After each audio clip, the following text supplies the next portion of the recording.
La famille, bonjour à tous, j'espère que vous allez bien, que vous avez passé une belle journée. Victoire 3-0 du Real Madrid face au Real Valladolid avec un triplé de Kylian Mbappé. Alors je vais être honnête, on commence à voir de très belles choses. Là, tu vois une connexion Jude Mbappé qui est plaisante à voir. Maintenant, vous me connaissez, je préfère rester lucide dans mes analyses et je vais pas m'enflammer les gars. Je préfère être honnête avec vous, c'est pas sur un 3-0 contre le Real Valladolid que je vais tirer une conclusion. Moi, je tirerai une conclusion sur ce mois de février. Et encore, c'est un grand mot de dire que je vais tirer une conclusion, mais déjà je pourrais vous dire si le Real Madrid est de retour sur les bons rails. Parce que c'est bien beau, là on s'est tapé la partie basse du tableau de la Liga. Et je vais te dire, gagner les derniers, c'était une formalité après le début de saison qu'on fait, les gars. Après ce début de saison médiocre où il n'y a aucun football, là, tu joues la partie basse du tableau, tu es obligé de montrer quand même un meilleur visage. Alors, ce qui est rassurant, c'est que Mbappé est en train de rebondir. Parce que, pour remettre un peu les choses dans leur contexte, Mbappé, c'est bien, il met son triplé, très belle entente avec Bellingham, dont je vais revenir un peu plus dans le détail, mais il faut reprendre le point de départ. Au début, on jouait les équipes qui était plutôt costaud, qui proposait un football. Mbappé était en chute libre, les gars. En chute libre, il n'y arrivait pas. Vous avez bien vu mes débriefs avant. Je ne l'ai pas raté, ne vous inquiétez pas. Jusqu'à ce match contre l'Atlético Bilbao, où là, il a touché le fond, les gars. Penalty, raté. Vous vous souvenez, je pense, je vous remets un peu les idées en place. Depuis ce match contre Bilbao, où il touche le fond, et même il le dit en conférence de presse, pour moi, ça a été c'était la misère. Là, il repart vers le haut. Sauf que ce point bas, une fois qu'il est reparti, là, on se tape le bas de tableau. Donc les équipes plus ou moins faciles. Donc c'est bien, tant mieux. Il se remet en confiance contre des équipes plus ou moins basse, tu vois, Las Palmas, Celta Vigo, tout ça les gars, c'est voilà, le Séville, c'est la partie basse les gars du tableau, c'est pas des équipes qui proposent un football alléchant, c'est des équipes qui sont là en train de batailler pour sortir de la relégation les gars. Donc Mbappé se refait les dents sur ce genre d'équipe, il remonte et il en est là où il en est à l'heure actuelle. Donc avec un très beau niveau affiché, des buts, il a même mis une pointe de vitesse à Lewandowski. Je vous rappelle les gars, qu'en début de saison, Lewandowski il avait 7-8 buts d'avance sur Mbappé. Et là Mbappé lui a mis une pointe de vitesse, il se retrouve à un but d'écart les gars. Mbappé il est encore en course sur le Pichichi. Il peut même devenir Pichichi de la saison. Bon, la saison n'est pas encore finie, elle est encore loin. Mais pour vous dire qu'il revient très bien et il a rattrapé son retard. Maintenant, là, il doit confirmer. Et la confirmation, c'est maintenant, les gars. C'est sur ce mois de février. Parce que là, les rencontres qui nous attendent, c'est une dinguerie. Ce mois de février va être corsé. Là, on fait, il me semble, l'Espagnol-Barcelone. Bon, on se met encore en route, on va dire. Leganés après en Copa del Rey. Et après, ça enchaîne, les gars. Atlético Madrid, Gérone, Villarreal, que des équipes qui proposent un football, qui te laissent pas venir, machin, et qui t'attendent à 6 défenseurs derrière. Non, là, ils sont là, eux, ça va de tous les sens. Ça veut dire là, tu es là, tu construis toutes tes actions côté gauche et tu laisses le côté droit vide avec un Brahim qui doit assurer les montées d'Asensio ou qui doit aider Asensio à défendre parce qu'il n'est pas à son poste. Je sais pas s'ils vont pouvoir jouer de la même manière contre Villarreal. J'espère que vous me comprenez. Donc, c'est pour ça que je ne tire pas de conclusion et je ne m'enflamme pas, surtout avec ce qu'on a vu depuis le début de saison.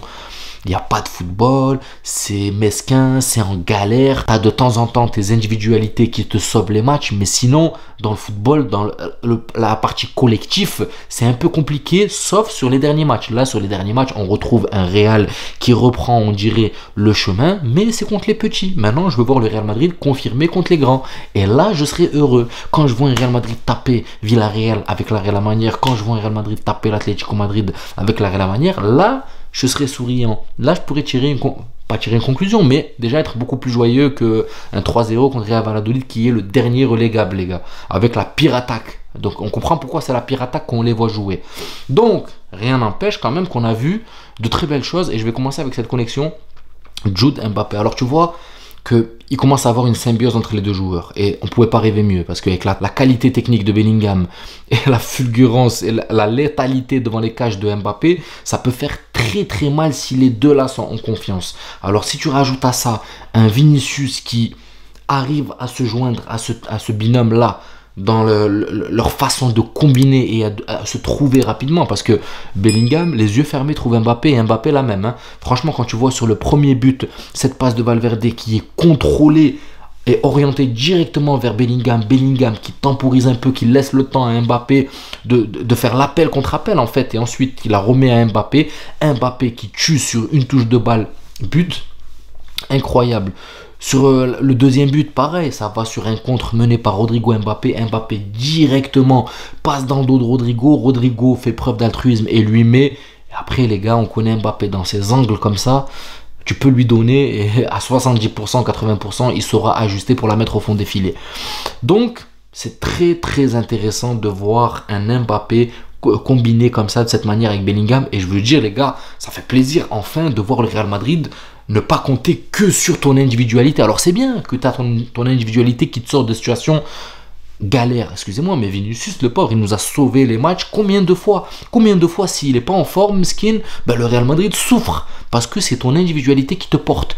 Là, enfin, tu commences à voir un petit peu de collectif. Là, enfin, tu commences à voir de la combinaison qui est plaisante à voir. Tu vois un Real qui combine. Et on avait déjà commencé à le voir sur le match précédent, sur le but contre Salzbourg, où il y a eu un but où tu vois, il y a eu une très belle combinaison. Ils sont partis de derrière. C'était entre Brahim, Arda Güler, tac, tac, tac, ils sont montés. Ça a amené le but de Vinicius, le deuxième but, il me semble. Une très belle combinaison construite. Donc, c'est ce Real-là que je veux voir. Je veux pas voir un Real où tu prends Vinicius, il doit balader 3-4 joueurs et aller la mettre au fond des filets.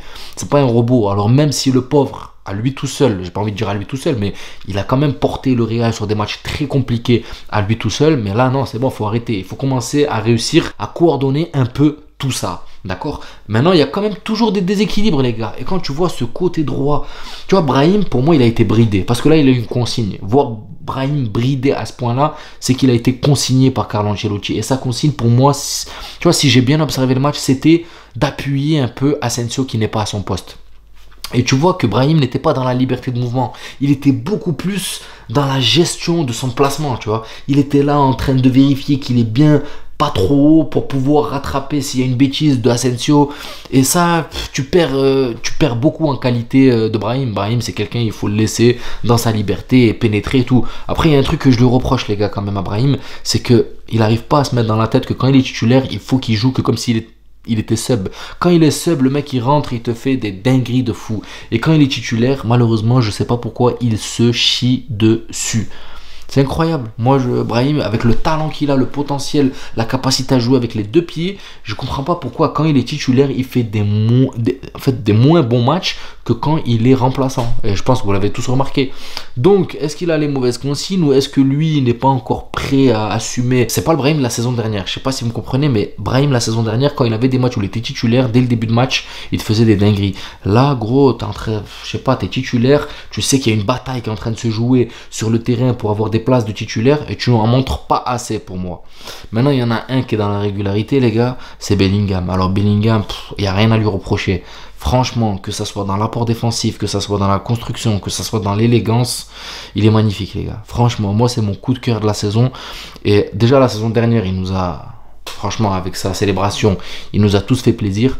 Mais là, cette saison, tu découvres une combativité de Bellingham. En fait, c'est que même s'il te fait un match pourrave, on va dire dans l'orientation du jeu, dans là où on l'attend un petit peu, ben, tu sais qu'il va combler physiquement, tu vois, physiquement il va combler, il va apporter, il va aider tes milieux, il va aider tes défenseurs, il va aider tout le monde. Et tu le vois des fois, frère, c'est la 85e, il est en train de courir comme une gazelle. Et c'est ce que j'aime en fait, ce côté combatif de Bellingham. C'est un guerrier, c'est un vaillant. Et pour moi, je vais être honnête, tous les joueurs doivent s'inspirer de ce joueur. Tous les joueurs que nous avons au Real Madrid doivent s'inspirer de ce mental qu'a ce gamin de 21 piges, les gars. Donc, bon, la défense n'a pas été trop inquiétée. Fran Garcia, il n'a pas été trop sollicité. C'est là maintenant, les matchs où il va être sollicité arrivent. Là, le Real Madrid, c'est maintenant, les gars, où ils doivent montrer vraiment le visage qu'on veut voir. Parce que faire le beau contre les petits, c'est bien. Mais maintenant, je veux te voir faire le beau contre les plus grands. Donc voilà la famille, un match plus ou moins correct. Rodrigo n'a pas fait un match qu'on attendait, mais il a eu son importance sur quelques opportunités. Parce que s'il ne met pas cette passe à Mbappé, il n'y a pas le but du 2-0.